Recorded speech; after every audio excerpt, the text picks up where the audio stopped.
எதனால, அதுக்கான பின்னணி என்னன்ட்டு அந்த வலியோட வீட்டுல உட்கார்ந்துட்டு இருக்கிற ஓடி ஒளிஞ்சிட்டான் வர சொல்றீங்களா? வாய் வாயின்னு முன்ன இருந்தா என்ன வேணாலும் பேசுவீங்களா?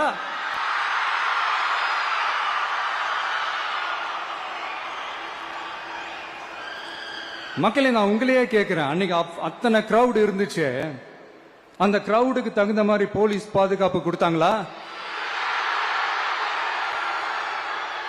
இந்த இடத்தை எடுத்துக்க சொல்லி நாங்க தான் சொன்னோம்னு ஒரு போலீஸ் ஆபீசர் பேட்டி கொடுக்கிறாரு, அதுக்கு என்ன அர்த்தம்? இவ்வளோ வலி, இவ்வளோ காயங்கள் கொடுத்துட்டு பழிய தூக்கி நம்ம மேல போட்டுட்டு அதுல ஒரு அரசியல் ஆதாயம் தேடுறீங்களேயா? இதுல வாய் கூசாம சட்டசபையில ஸ்டாலின் சார் நம்ம மேல திருப்பி விட்டு அங்க ஒரு அரசியல் செய்யறாரு, அதுக்கு என்ன அர்த்தம்? நமக்காக வந்திருக்கிற மக்களை காக்க வைக்கிறதுக்கு நான் ஒன்னும் ஆதாயம் தேடுற அரசியல்வாதி எல்லாம் கிடையாது. மக்களுக்காக அரசியலுக்கு வந்தவன் இந்த விஜய். எனக்காக எல்லாமும் கொடுத்த என் மக்களுக்காக எல்லாத்தையும் விட்டுட்டு மக்களுக்காக மட்டுமே அரசியலுக்கு வந்தவன் இந்த விஜய். அவங்களுக்காக நன்றி கடன் செலுத்துறதுக்காக மட்டுமே அரசியலுக்கு வந்தவன் இந்த விஜய். உங்களுக்கு தான் இந்த விஜய் பத்தி நல்லா தெரியுமே.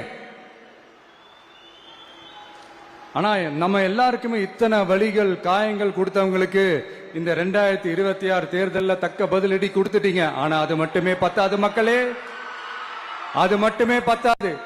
காலகாலத்துக்கும் எழுந்திருக்கவே முடியாத அளவுக்கு நிரந்தரமான ஒரு பதிலடியை நீங்க கொடுத்துக்கிட்டே இருக்கணும்.